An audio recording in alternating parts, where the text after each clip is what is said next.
America के अंदर कुछ डॉक्टर्स की टीम है जो इस बात के ऊपर रिसर्च कर रही है। आप लोग ने भी सुना होगा डॉक्टर रेमंड मूडी का नाम। डॉक्टर रेमंड मूडी जो लोगों को हिप्नोटाइज करके पास्ट लाइफ में ले जाते हैं, उसकी टीम में एक भारतीय डॉक्टर भी है और वो भारतीय डॉक्टर बीके है। और उनकी टीम में ये डॉक्टर्स इसीलिए अलग अलग भाषाओं वाले उसने रखे हैं ताकि जब पास्ट लाइफ में ले जाते हैं और कई बार वो उस भाषा में बोलने लगते हैं तो क्या बोल रहे हैं पता नहीं चलता है। तो जब भी वो बहन यहाँ पर आती है, जो डॉक्टर है वो आती है, तो उनका लेटेस्ट रिसर्च बताती है। तो जब पिछली बार जब आए थे तो उन्होंने एक बहुत वंडरफुल बात सुनाई। तो कहा कि जब उनको पास्ट लाइफ में ले गए, अधिकतर जितने लोगों को ले गए वो लोग, तो उनसे एक सवाल बहुत कॉमन पूछा और वो सवाल था कि जब आप शरीर छोड़ते हैं उसके बाद कहाँ जाते हैं? सीधा दूसरे शरीर में प्रवेश करते हैं या भगवान जैसी कोई चीज है और उसके पास जाते हैं और भगवान आपको फाइनलाइज करते कि आपको ये घर में जन्म लेना है, ये घर में जन्म लेना है, कहाँ जाते हैं? तो जब उन्होंने ये सवाल पूछा तो मेजॉरिटी ने यही जवाब दिया कि शरीर छोड़ने के बाद हम एक लाइट की दुनिया में जाते हैं और वहां एक बहुत पावरफुल लाइट से मिलते हैं। शायद वही भगवान था। का कैसे पता चला आपको कि वही भगवान था? तो कहा क्योंकि वो भगवान इतना प्यार दे रहा था, इतना प्यार बरसा रहा था कि जैसे हम प्यार के फव्वारे में नहा रहे थे। इतना प्यार भगवान के सिवाय कोई नहीं कर सकता है, इसीलिए वही भगवान था। बहुत डिवाइन लाइट थी, बहुत पावरफुल लाइट थी। क्या उसके बाद क्या उसने फाइनलाइज किया कि आपको कहाँ जाके जन्म लेना? का नहीं, भगवान फाइनलाइज नहीं करता है।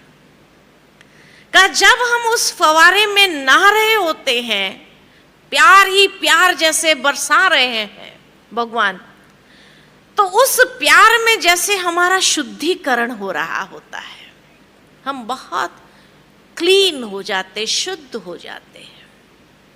और ऐसे शुद्ध जब हो जाते हैं, बहुत लाइट फील करते हैं, उसके बाद हमारे सामने हमारी जीवन यात्रा की एक फिल्म की तरह पूरी जीवन यात्रा हमारे सामने से गुजरती है।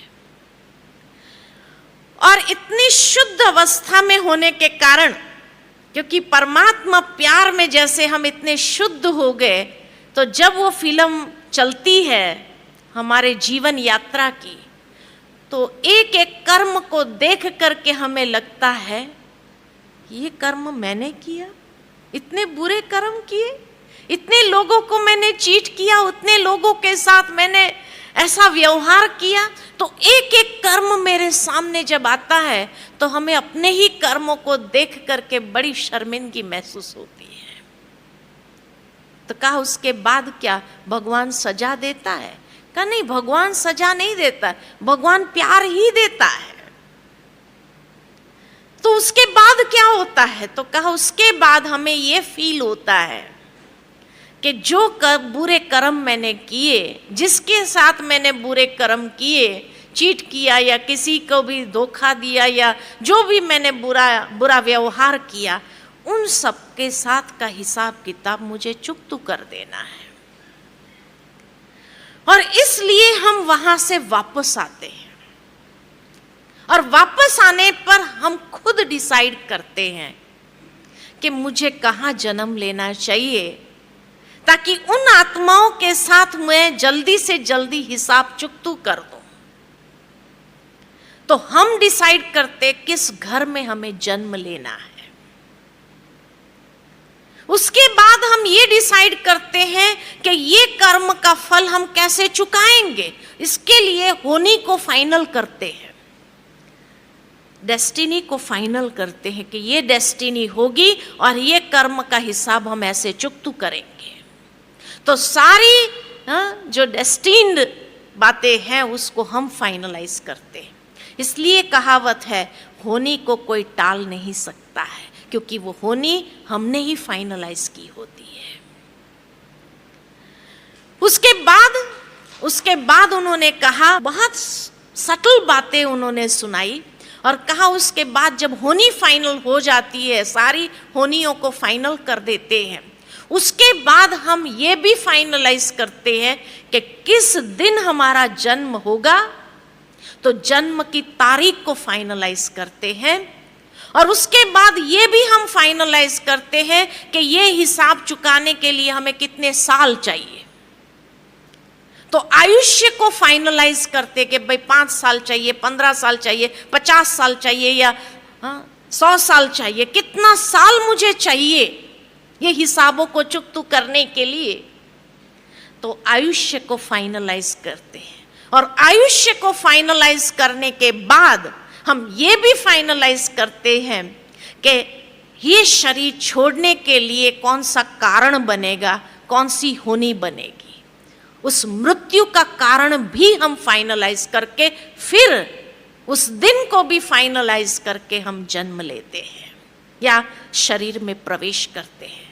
इसीलिए कहा जाता है जन्म और मृत्यु की तारीख को कोई बदल नहीं सकता है।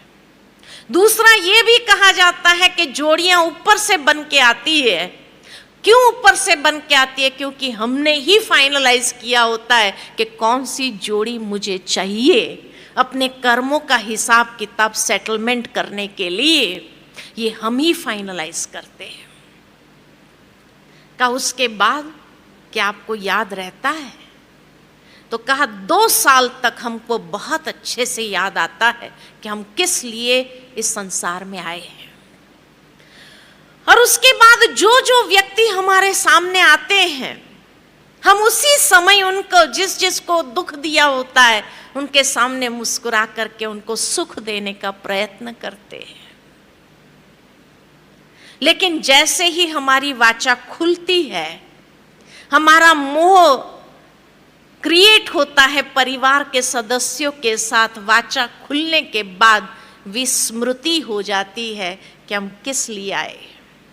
और इसलिए जब होनी होती है, वो होनी को भूल जाते हैं कि ये हमने ही फाइनलाइज किया है। तब ये सवाल आता है कि मेरे साथ ही ऐसा क्यों होता है? भगवान मेरे साथ ऐसा क्यों? भगवान नहीं करता है, हमने खुद ने फाइनलाइज किया है। इतना गुह्य राज स्पष्ट हुआ है ये पास्ट लाइफ रिग्रेशन के माध्यम से।